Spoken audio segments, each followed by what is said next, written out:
السلام عليكم، شو اخباركم يا جماعه؟ معكم عنتر جيمنج، وهاي البطوله حتكون في رعايه ليدوما، وهي شركه جديده بتدخل في عالم نيو ستيت، وهذا الجراند اوبننج لاول بطوله لهم في لعبه نيو ستيت موبايل. والجائزه طبعا هي عباره عن $500.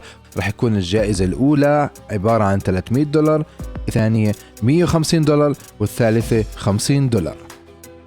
والخرائط رح تكون عباره عن 4 خرائط. اول خارطه هي رانجل، والخارطه الثانيه لاجنا، الثالثه اكينتا، والرابعة تروي. وطريقة التسجيل رح تكون عن طريق الديسكورد. أكيد تفضلوا عنا على سيرفر الديسكورد، ابعتوا لنا رسالة أو ادخلوا على صفحة الشات العام، رح يكون في رابط لك صفحة الديسكورد الخاصة بالبطولة، بتقدروا تدخلوا عندهم وتسجلوا في البطولة. وأكيد ما بقي كتير محلات للبطولة، فعلى السريع لحقوا حالكم، سجلوا تيماتكم، وإن شاء الله لكم بالتوفيق في البطولة، ويعطيكم العافية.